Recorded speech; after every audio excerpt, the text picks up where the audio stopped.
Hey guys, Sandy here. Welcome back to another process video for the Confessions of a Paper Addict cut file shop. Today I have cut this awesome night sky background cut file, and I think I'm going to create a galaxy background and do something fun. So let's see what I can do. I'm going to warn you guys now, this is going to look really funky for a little bit, but then it does turn into that great galaxy background. So the only thing I've done is pulled my cut file off of my mat and taped it down to a board that I really don't mind if it gets all inky and dirty. And basically this is just a huge acrylic palette. So I'm taking my different distress oxides and I'm just kind of putting them on the background. And as you guys know, one of my favorite things to do with cut file backgrounds is to mix media them up, whether it's with ink blending or with paint or with glitter glaze, any of that kind of stuff. When I have a background cut file, I just love embellishing it up like that. Now, some other ways you could use this background cut file, you could use it as a stencil and stencil stars on your layout. You could make it into a huge shaker pocket and have sequins and beads and other fun things behind where you get to see them through the stars. So lots of fun things you can do with backgrounds. And like I said, adding this mixed media type stuff is my favorite way to do it. Now, I decided to go with 4 different colors, and that's just because it sounded good to me. I was flipping through my inks, and these are the 4 that called out. So I have the yellow, the red, the teal, and the purple. And honestly, I can't remember the names of them for anything. And I'm just blending it in and getting ink down on the paper. Now, it doesn't have to be blended together, like the colors don't have to like pull in and out of each other in this like soft, wonderful way. You can have harsh, stark lines like I do. And that is because for the galaxy background, you're going to end up covering all of this up anyway, and it's just going to peek out from behind. Now, there are a bunch of different ways to do galaxy backgrounds. This is a pretty easy one, I think, to do. And I just really think that it turns out, especially for scrapbooking pages, like it just turns out. Now, I will say, if you want, we'll talk about the splatters later. We'll talk about the splatters later when we get there. So now I'm just adding in a little bit more of the purple around, and I'm putting it right on top of some of the other colors. And like this kind of looks like a mess, you guys. Like it really does. You're looking at this and going, whoa, like that's bright and whoa. But it will turn into a nice galaxy background. Now, I don't have the black soot distress oxide. I only have the original black soot ink pad, like regular distress ink pad. So that's what I'm using. And I'm going around the edges just because I want the edges to have that little bit of kind of darkness around it. Does that make sense? Like I want the edges to be a little bit darker than the inside of the paper. And no particular reason why, I just want it to be that way. So now I am taking my black soot and I am inking on top of every inch of this background. And as you can see, it's muting the colors. It's definitely muting the colors. And you don't see the harsh lines. Once all of the black soot is on here, and as you can see, I switched my technique up a lot when I was putting the black soot on. I did small circles, I did long lines. You're just trying to get that black ink over top of all the ink coloring that you have underneath. And this is definitely a workout. So yeah, definitely a workout.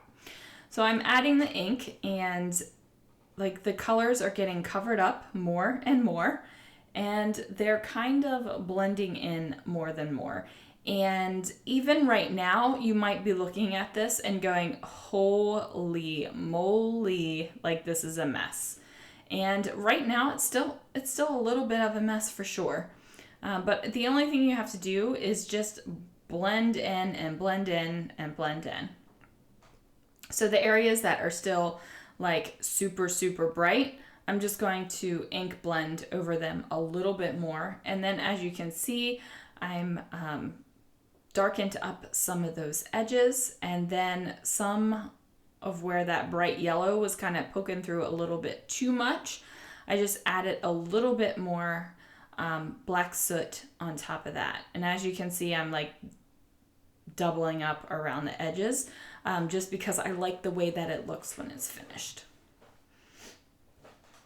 So we're just going to keep adding the black soot ink until it feels good. And this is really a personal preference, you guys. You could have a brighter galaxy if you want it to and not put so much black soot over it. And you could have a darker galaxy if you want it to and really just like black soot the crap out of it. And it's totally, you know, how you're feeling about it. So I grabbed my distress sprayer and I sprayed it like normally. And then I slowly press the nozzle down, and that way you get the little bit of the bigger splotches. And then as you can see, it is reacting with the ink. And so it's kind of giving you these little water droplet bubble things.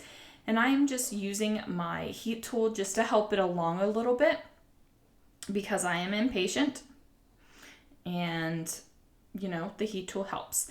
So this is some Heidi Swapp white color shine, and in all honesty, I did not completely mix this up. The ball bearing in it barely started to move when I had enough of mixing, and I just went wild splattering. So my splatters are white tinged, but they're definitely not like big bright white. So if you want big bright white splatters, either mix up your color shine a little bit better than I did, or use acrylic paint. That way you'll definitely get the bold white, big bold white splatters. And I was okay with not having the such harsh white splatters. It's definitely kind of a softer galaxy the way I have it right now. Now this is some Vicky Boutin Creative FX, I think it's called, in silver. And I picked this up at Tuesday morning when I went the other day for my How to Kill a Kit with Style. And this was not part of the kit. There were a couple things that Lana and I saw that I was like, ooh, I need this in my life. Oh, I need this in my life.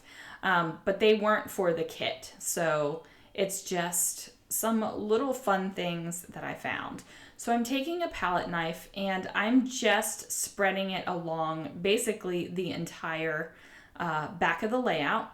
Now I could have traced the stars and just put paint where the stars were, but you know what? That seemed like too much work when this could be done super quick and easily. So I'm scraping off the leftover bits, and then this bad boy is going to go to the side to dry. And I do have to say that when you're doing mixed media, it is best if you have two layouts going at the same time. So what I normally do is I do the wet stuff that needs to dry. I set that to the side. I start a second layout. Usually by the time I'm finished that other layout that doesn't have a tremendous amount of mixed media on it, because otherwise I'd have wet layouts laying all over my room. By the time that's finished, I can usually go back to my first layout and wrap it up. So I'm just adding adhesive all over the back of the cut file layout. And then I'm just going to lay it down on top of the second background, because you know it's like the foreground background and the background. And little pieces of silver are poking through out of the back of that, and I'm okay with it. Like, it doesn't bother me whatsoever. If it does bother you, so you should definitely be more careful if you're doing this technique where you're painting the entire background. So I have these 3 photos, and 2 of the photos are the exact same, except for they have mine and Lana's names switched. So this is Mission Space Orange, which is more intense training. And Lana is our little kind of daredevilish type child. The other 2 just were not interested in more intense training, and my husband was definitely not interested in more intense training, so I went with her. And I can handle like these rides and stuff, but I just can't do them multiple times over and over again. That kind of, I start going, whoa, man, and then I start to feel old, and nobody wants to feel old while they're at a theme park. So anyway, I say all that because we took pictures of our names and like what it was, and we were supposed to be a space station computer system technician. So there we go.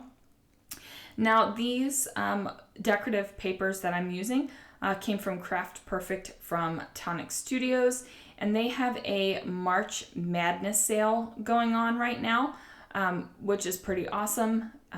Basically, it's an extension of the February sale that went on, and I stocked up. Man, I got some great fun papers that will go great with cut files. I originally had bought some of them to back my cut files with, so I could have like the texture and the fun things peeking through. But this time I just ended up using them to mat my photos. So I will have links down below. I'll have a link to the Confessions of a Paper Addict cut file shop. That'll be down below. And also a link to the Facebook group. So Confessions of a Paper Addict is 1 this month, celebrating their first birthday. There's all kinds of fun things going on in the Facebook group right now, challenges with prizes and just lots of fun stuff going on over there. Just to get you scrapping. You don't even have to use cut files in the challenges. It's just create some stuff. So I will have those links down below, and I'll also throw in a link to the Tonic sale, just in case you didn't get yourself some glitter glaze last month like I told you to, because you need glitter in your life. That's all I'll say about that, and we'll back away from the microphone kind of slowly. Or if you want some of these fun papers to back your cut files with. Now, this is a square doily, and you might think, why in the world are you adding doilies to a space layout? But you know what? I think it works. I think it works just fine. So I go ahead and get that down, and then I'm pulling out my Chamel Field Trip collection. And this is a collection I still haven't taken apart and put into my stash, just because I feel like I had enough like products and stuff that I could use all together. Usually if I get a collection, I keep it together for a very short period of time, and then it disperses, unless I'm using it for a specific project. Like when I used Indigo and Ivy for my Hearst Castle album, I kept that all together throughout the entire project, just because it's easier for me to do that. So I'm taking these stars and I'm layering them up on the background, and I do that because they're not symmetrical stars on the thickers, and they're not symmetrical stars on the background. So they're kind of like the little bit of wonky fun stars, and I figured they could all go together for sure. So I'm just layering those up because, stars and layers on stars all the time, right? And I'm just putting them randomly around the background. I'm bringing in all the colors just because. Like, there's no rhyme or reason to it. My photos are like basically blue, green, and black and white, and that's really it. So I don't mind bringing in the other colors, especially because I feel like it kind of pulls the galaxy colors a little bit forward out of the background, and I like that. Like, I'm totally okay with that. Now at this point I'm thinking I need to add a little bit of something. there just needs to be a little bit of something, because more is more.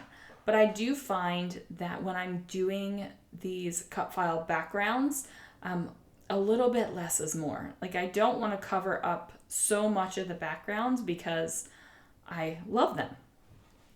And I really, really only wanted to put one photo on this background because I really, really love this background.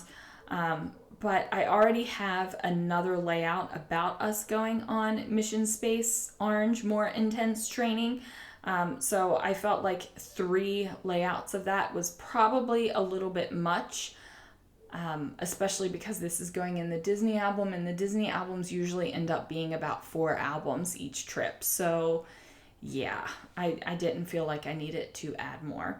Now, I wanted to add Mission Space as my title, and these little silver letter stickers are perfect. I love these mini puffy letter stickers, and I wish American Crafts kept on bringing these out, or maybe they have and I'm just oblivious and didn't notice. But Pink Fresh Studio is one that really puts out great small puffy letter stickers like this. So I wanted to do Mission Space, and I thought I was going to use the thickers that came with the field trip collection, but I had already used all the S's on my Squishmallows layout, so I had to find something else.